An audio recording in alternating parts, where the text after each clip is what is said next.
Hello everyone, welcome to chemistry academy. आज हम फिर से एक अगले एपिसोड में जो कि selective problem for JEE main का डिस्कशन है उसमें आपके सामने उपस्थित हुए हैं। आज हम ऑर्गेनिक और इनऑर्गेनिक दोनों के ही कुछ इंपॉर्टेंट क्वेश्चंस जो एनसीईआरटी में मेंशन्ड हैं कहीं ना कहीं ऐसी रिएक्शंस को कवर करते हुए डिस्कस करने जा रहे हैं। स्टार्ट करने से पहले I would like to request you all कि अगर आपने अभी तक हमारे चैनल को सब्सक्राइब नहीं किया है तो प्लीज़ अभी के अभी से सब्सक्राइब करें। जहां भी पॉसिबल आपको लगे वहां इसे शेयर करें, प्रोपगेट करें। और अगर आपको वीडियोस पसंद आते हैं तो please drop like on which ever video you like of us. अगर आप इन्हें रेगुलरली देखना चाह रहे हैं, अगर आपको इनसे कोई हेल्प हो रही है तो नोटिफिकेशन बेल आइकॉन को भी ज़रूर आप हिट करके जाएं।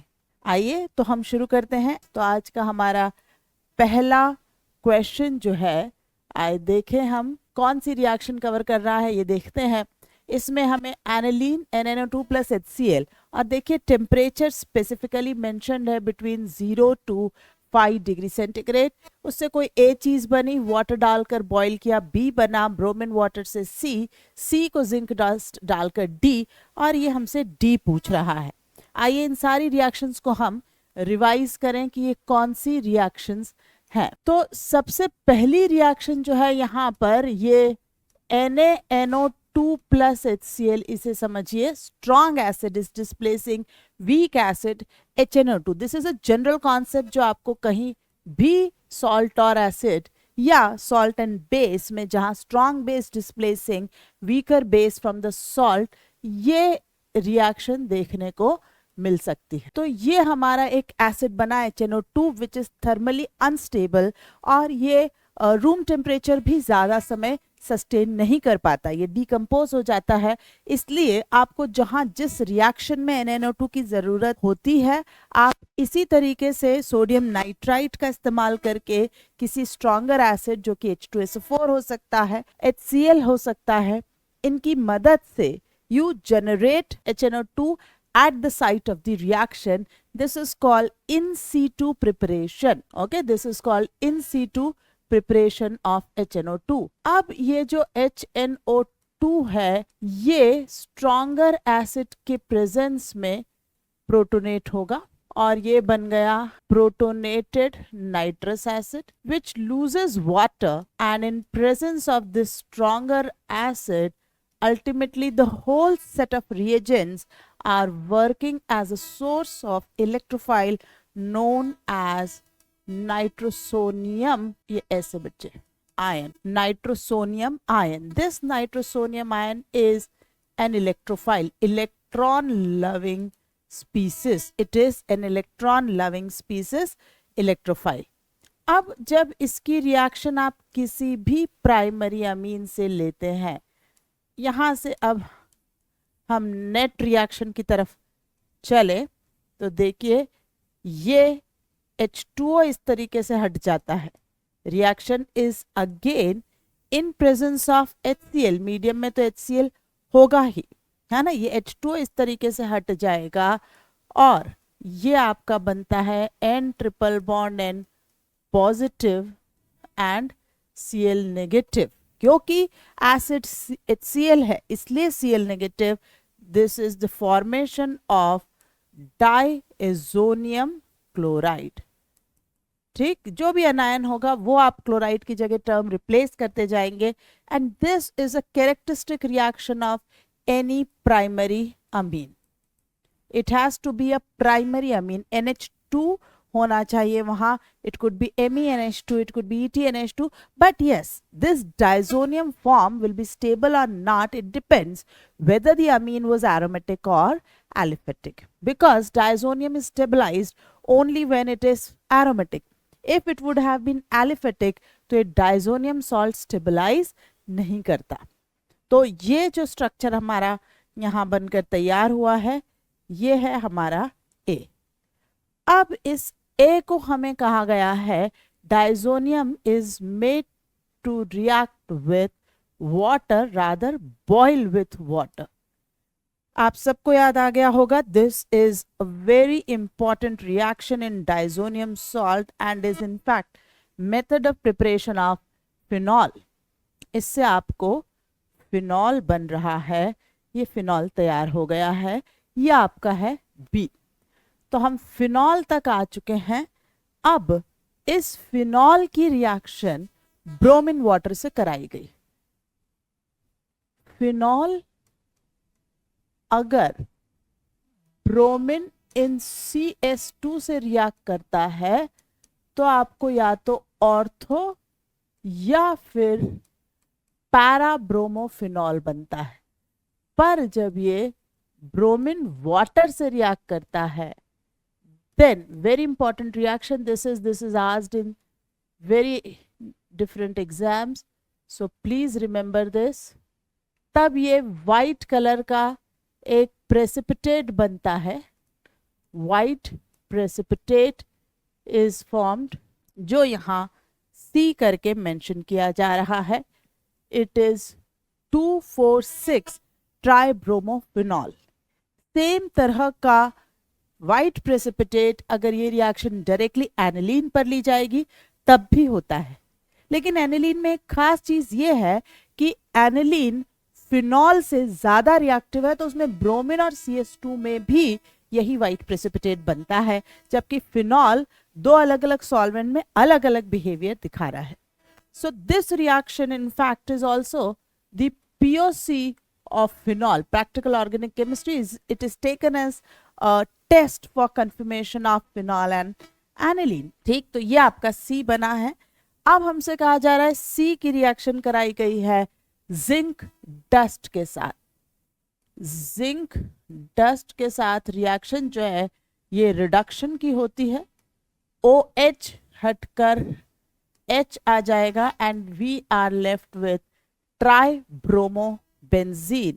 तो this is the structure of D, tribromobenzene। This step that phenol reacts with zinc dust in forming benzene, this is also something जो आपको ध्यान रखनी है। जिंक जो बनेगा वो ZNO बनता है और फिनॉल comes to benzene।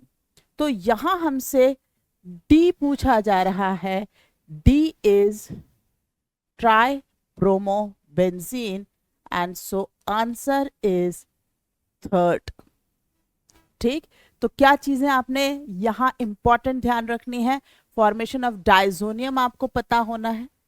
ये चीज जो मैंने अभी वर्बली कही कि आप चाहे CS2 में ब्रोमीन लेकर आ जाए, आप चाहे ब्रोमीन वाटर लेकर आ जाए, अगर एनिलीन होगा तो दोनों ही केसेस में ट्राइब्रोमो एनिलीन बनाता है, विच is a white precipitate. But in case of phenol, bromine CS2 में you will get only mono substitution of bromine on phenol, orthobromophenol or para, whereas in bromine water you will get tri substituted phenol।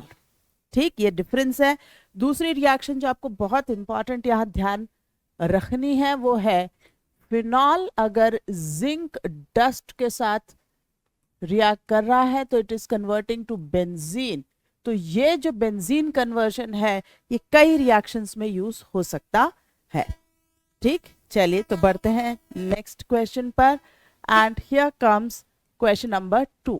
This particular question has already appeared in some past advanced exam, but still I want to take it because it covers some very important type of confusion। आप में से काफी लोग इस सवाल को देखते ही पहचान गए होंगे कि अरे ये तो कैनिजारो का सवाल है, इंट्रामोलिकुलर कैनिजारो लेना है। यस, बिल्कुल ये पार्ट आपका बिल्कुल सही है। और कैनिजारो, अगर मुझे सिर्फ कैनिजारो की बात करनी हो तो मैं सिर्फ पहले कैनिजारो लिख दूं कि if there is an aldehyde without alpha H, इसकी रिएक्शन आप जब बेस से कराते हैं, नॉर्मली हम कॉन्सेंट्रेटेड इस्तेमाल करते हैं, हीट करते हैं, so there is a disproportionation of aldehyde. एक मॉलिक्यूल उसका अल्कोहल में रिड्यूस होता है और एक ऑक्सीडाइज होता है to its salt. Sodium NaOH है, इसलिए मैं ऐड कर देती हूँ। और ये रिएक्शन जब मॉलिक्यूल के अंदर ही अंदर अगर होती है then it is called intramolecular Cannizzaro. अब जो क्वेश्चन दिया है, यस वी एग्री कि ये CHO देयर आर 4 CH, और ये 4 CHO जो 2 रिंग इस तरह से दोनों ऑर्थोस पर सब्स्टिट्यूटेड, मतलब दोनों बेंजीन की 2 ऑर्थो यानी 4 ऑर्थो सब्स्टिट्यूटेड हैं। तो ये जो 2 रिंग्स हैं ये एक दूसरे के ऐसे परपेंडिकुलर प्लेन में एग्जिस्ट करेंगे, they will not lie in the same plane, they will be in this perpendicular plane. तो इसका CHO यहाँ, इसका यहाँ, और ऐसे इसका CHO इधर और इधर, ये ऐसे लाई कर रहे हैं। तो अल्टीमेटली आप कोई सी भी 2 कॉम्बिनेशन ऑफ CHOs ले रहे हैं, इन दोनों को लूं, इन दोनों को लूं, उससे कोई फर्क नहीं पड़ेगा, ठीक। तो उससे कोई फर्क नहीं पड़ेगा, लेकिन from here to here and here to here there is some difference, there is a difference that is possible, but probability can't be denied. Major minor का हम यहाँ कोई ऐसा मेंशन नहीं कर सकते हैं। तो सबसे पहले तो जब इसे NaOH एक्सेस में ट्रीट कराया गया, मेन सिंगल करेक्ट है, लेकिन अगर हमें सारी पॉसिबिलिटी की बात की जाए तो यस ये पॉसिबल है कि एक ही रिंग पर ऑक्सीडेशन हो और दूसरी रिंग पर रिडक्शन हो, क्योंकि जब ये ऐसे हैं तो देयर इज अ पॉसिबिलिटी कि एक्सचेंज, ये CONA बना, ये CH2H, ये CONA बना, ये CH2H, ये पॉसिबल है, ठीक। ये भी हो सकता है कि ये जो रिडॉक्स हुआ ये अलग अलग रिंग पर सेट हुआ हो, यस पॉसिबल कि ये एक इस पर CONA बना, एक CH2OH इस पर CONA बना और ये CH2OH।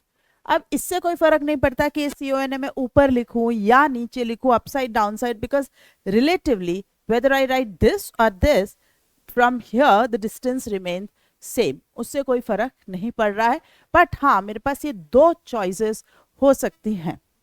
अब यूजुअली ये जब भी एग्जाम में अपीयर हुआ है, यही वाला स्ट्रक्चर रिपीटेडली पूछा गया है in single correct, but yes ये भी अगर आए तो आपको इसको एक्सेप्ट करना होगा, ठीक। ऑप्शंस में ही नहीं होता ये, इसलिए चल जाता है। अभी हमने H+ वाटर नहीं डाला है, सो अभी हम यहाँ रुके हुए हैं। अब इस पर्टिकुलर पॉइंट पर हमें जब आगे सवाल पूछा जाता है तो जैसे H+ अलग अलग format, if it is H+ and heat, मैं पर्टिकुलरली उस स्ट्रक्चर में इंटरेस्टेड हूं क्योंकि मेरे ख्याल से यहां पर भी उसी स्ट्रक्चर से रिलेट करके आंसर्स स्ट्रक्चर में ऑप्शंस में नजर आ रहे हैं। देखिए ये CH2OH, OH, सारे OH, ये आंसर नहीं हो सकता। सिमिलरली आप वैसा ही कुछ मेरे ख्याल से यहाँ भी देख रहे हैं, ये CH2COH, राइट, ये आंसर नहीं हो सकता। ये OH, ये जो कॉम्बिनेशन है, तो ये 4 भी आंसर नहीं हो सकता। अब हमारी जो भी बातचीत हो रही है, ये देखिए आप, ये COOH, CH2OH, ये COH, CH2H, ठीक। यहाँ पर यही इसी तरह की बात है। तो यही 2 आंसर में से कुछ हो सकते हैं, उनके बारे में हम बात करें तो, क्योंकि ये सवाल भी हमें आगे इसी ऑप्शन से लेकर चल रहा है, तो मैं इसी ऑप्शन को यूज करना चाह रही, ठीक। खैर अब क्या यूज करना है, अब H+ हीट आपको दिया जा सकता है या H3O+ एट 0 डिग्री, ठीक, या सिर्फ इवन H3O+ दिया हो, वाटर अगर दिया हो तो क्या। H+ देने का मीनिंग अलग है और H3O+ देने का अलग है। जब H3O+ की बात की जाती है, ठीक, H3O+ is just acting as a proton donor, and so this becomes COOH, CH2OH, and similarly CH2OH and COOH। Reaction यहाँ रुक जाएगी।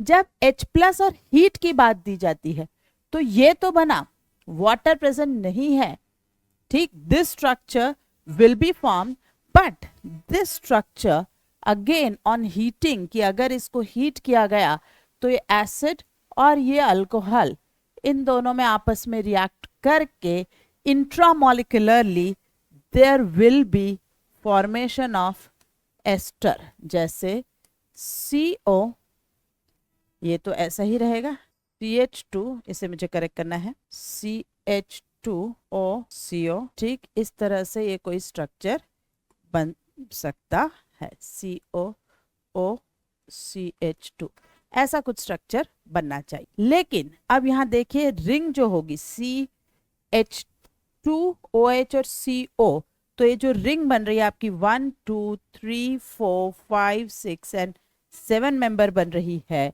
जबकि यहाँ जो रिंग बन रही है वो भी चेक कर लें, 1 2 3 4 5 6 7, बिल्कुल 1 2 3 4 5 6 7, ये 7 मेंबर रिंग ही बिल्कुल दे रहा है।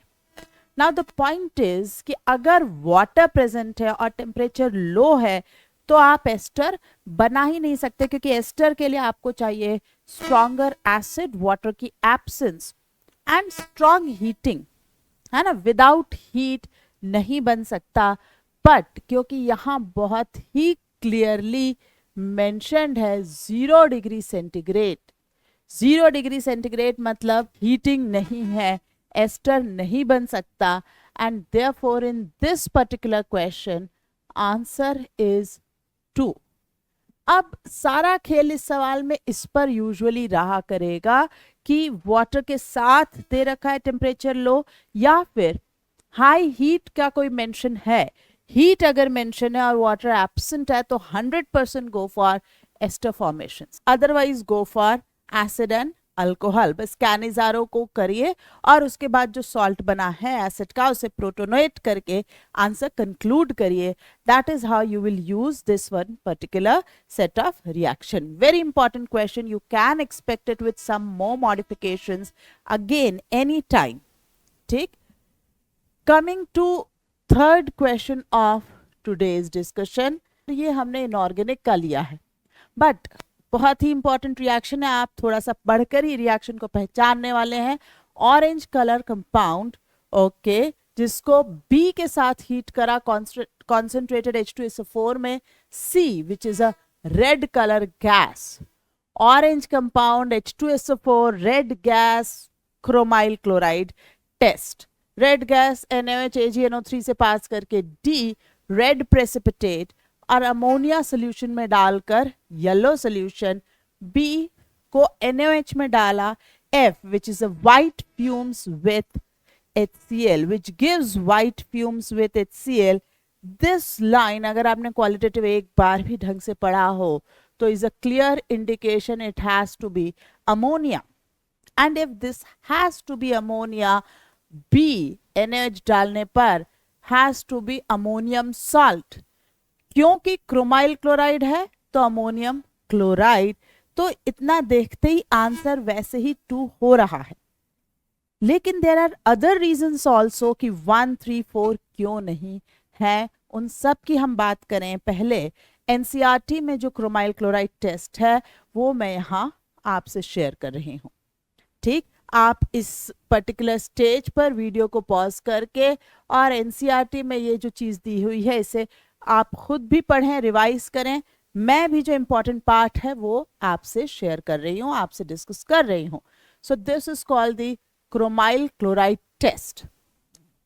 What is chromyl chloride test? आप क्लोराइड लेते हैं, ऑरेंज कलर का K2Cr2O7, कॉन्सेंट्रेटेड H2SO4, इन्हें डालकर जब आप हीट करते हैं तो ये क्रोमाइल क्लोराइड गैस बनती है।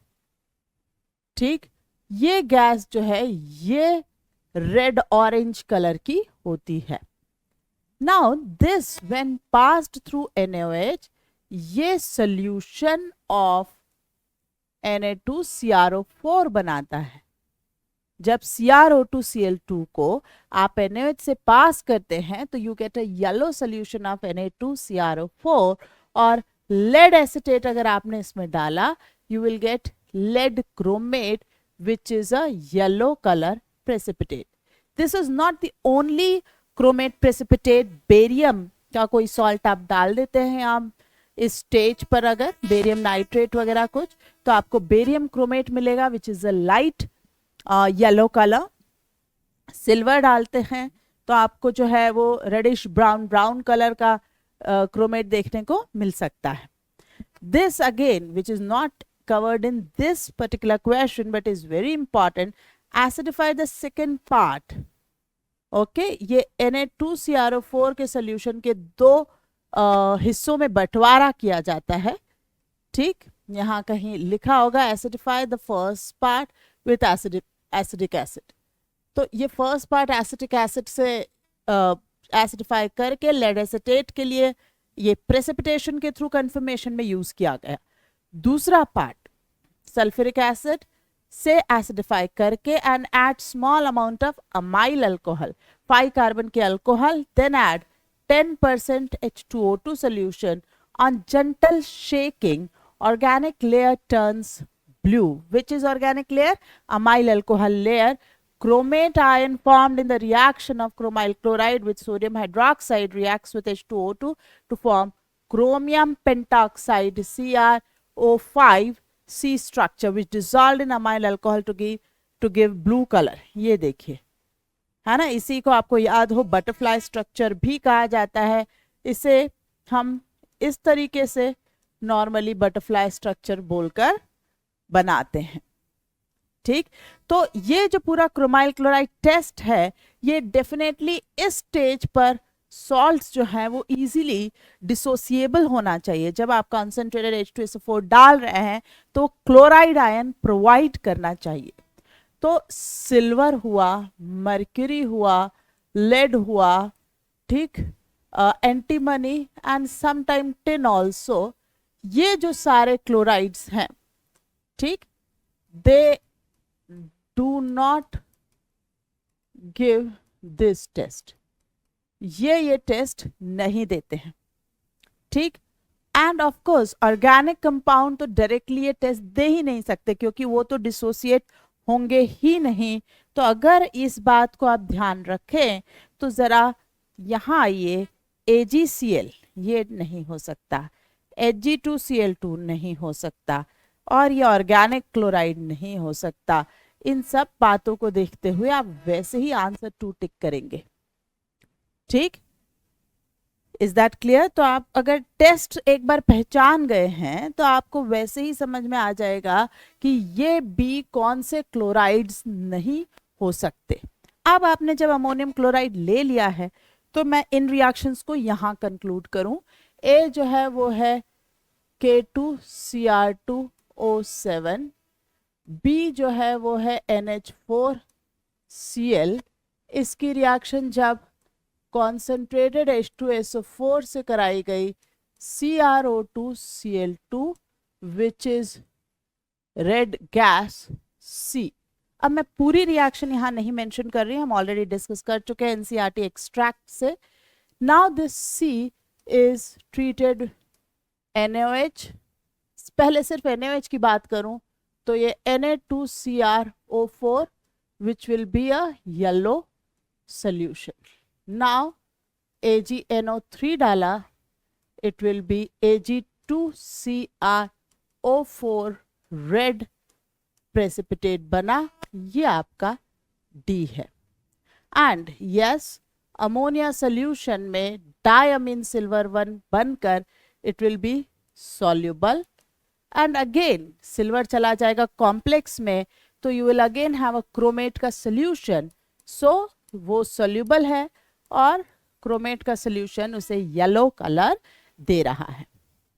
NH4Cl विच इज B, इसकी रिएक्शन NaOH से जब हुई, ठीक, आप हीट भी कर रहे हैं तो strong base displacing weak base ammonia release हुई है, ये F है. Okay, NaCl plus water. और ये अमोनिया जब HCl की रॉड दिखाई जाती है तो इट फॉर्म्स अमोनियम क्लोराइड के fumes. Right, let us rewrite this portion. तो जब हम इसमें HCl की रॉड दिखा रहे हैं तो NH4Cl की वाइट फ्यूम्स हमें मिलती है जो नाम नहीं मेंशन है तो हम इसी स्टेज पर रुक रहे हैं. That is how this option 2 satisfies the entire question. Now, chromyl chloride is extremely important for your 12th board also. So, please remember this NCERT extract आप जितनी बार पढ़ सकें वो पढ़ें. ये जो सिंबल बने रहते हैं इन पर भी ध्यान दीजिए. कई बार मेंस में इन्हीं में से क्वेश्चन आ जाता है. जैसे ये जो है इसका मेरे ख्याल से अर्थ है इट इज कंबस्टिबल. ठीक, और ये अगर हाथ हाथ पे पड़ जाएगा किसी चीज पे तो ये नुकसानदायक हो सकता है. ये बात यहाँ कही गई है. तो ये चीजें आपको पता होनी चाहिए. कई बार सिंबल पर बेस भी क्वेश्चन आ जाते हैं. तो जब आप एनसीईआरटी वगैरह पढ़ें तो जितना डिटेल में उसे करें, जितना अच्छे से समझें, वो आपके लिए अच्छा होगा. आइए हम आज के लास्ट क्वेश्चन नंबर 4 पर आ जाते हैं. In given options which one is correct for rate of hydrolysis. Hydrolysis मतलब अटैक ऑफ वाटर, राइट. यहां पर इसका अर्थ हो गया कि न्यूक्लियोफिलिक अटैक जो करेगा, अटैक इज बाय वाटर. अब वाटर में डोनर कौन है? ऑक्सीजन. ठीक, which is electronegative atom. So weak nucleophile की तरह बर्ताव करेगा. It is a weak nucleophile. So hydrolysis reactions जो होती हैं are usually, I am not saying always, but are usually of unimolecular type for alkyl halides. ठीक, जहाँ acid chloride की बात है वो SNAE पैटर्न होगा, that will be different, but हाँ for alkyl halide I can say it is unimolecular. Unimolecular का अर्थ हो गया कि आपको इसमें कार्बोकटायन बनाना पड़ेगा, और कार्बोकटायन इंटरमीडिएट जितना स्टेबल होगा रेट ऑफ रिएक्शन उतनी फास्ट होगी. जितना स्लो रिएक्शन स्लो होगी. तो आइए हम यहाँ से देखना शुरू करें. अब जब यहाँ 3-3 नाइट्रो लगे हुए हैं, ठीक, अगर 3-3 नाइट्रो इस तरीके से लगे हुए हैं तो ये तो कार्बोकटायन अनस्टेबल होगा. तो ऑर्डर ऑफ कार्बोकटायन स्टेबिलिटी जो कि ऑर्डर ऑफ हाइड्रोलिसिस का भी आंसर होगा वो होगा PHCH2 plus will be better than एक NO2 का लगना, will be better than 2 NO2 का लगना, and worst case is 3 NO2 का लगना. ये 3 NO2 का लगना एकदम बेकार केस साबित होगा. So this should have been the order which is not there. This is wrong. Coming to this, यहां पर हम ऑर्डर ऑफ कार्बोकटायन की बात करें तो ये देखिए, ये जो पर्टिकुलर सेकेंड नंबर वाला कंपाउंड है जिसमें आप देख रहे हैं कि दोनों तरफ ऑक्सीजन प्रेजेंट है. जब प्लस यहां आता है तो ये दोनों तरफ से ऐसी रेजोनेंस पाएगा which will make it very very stable, right. एक ऑक्सीजन का रेजोनेंस थोड़ा कम स्टेबल. अब जब ऑक्सीजन दूर हो गया, राइट, इस पोजीशन पर आ गया है, तो यहां तो it is giving only -I. अगर ये सिर्फ -I देने वाला है तो ये कार्बोकटायन स्टेबलाइज नहीं बल्कि डिस्टेबलाइज होगा. तो इसका करेक्ट ऑर्डर ये होना चाहिए था. ठीक, कमिंग टू दिस वन, यहां बात करें तो यहां डेल प्लस जितना ज्यादा होगा, ठीक, यहां मैकेनिज्म एकदम अलग है वाटर के अटैक करने का. तो जितना ज्यादा डेल प्लस उतना फास्ट वाटर का अटैक और उतनी अच्छी रिएक्शन. इसलिए NO2 की प्रेजेंस इलेक्ट्रॉन विड्रॉ करके डेल प्लस बढ़ा रही है. ठीक, अब ये reaction SNAE addition followed by elimination से होने वाली है. तो दिस इज बेस्ट. और ये ग्रुप्स जो हैं ये +I एंड +H, और ये आपको देगा +R एंड -I. तो ये ज्यादा इलेक्ट्रॉन रिलीज करेगा, डेल प्लस को ज्यादा सप्रेस करेगा. सो ये सबसे पीछे होगा. So this is the correct order. ये करेक्ट दिया हुआ है, नो प्रॉब्लम. यहाँ पर हम आए तो ये जो कार्बोकेटायन दिए हुए हैं आप देख सकते हैं, ये एरोमेटिक है, ठीक। लगभग वैसी ही स्टेबिलिटी में इसको दे सकती हूँ, बट आई वुड रादर से कि ये थोड़ा सा मोर होगा क्योंकि extent of resonance is more, ठीक। Then I will select the one which is resonating but not aromatic, and then the worst case is anti-aromatic.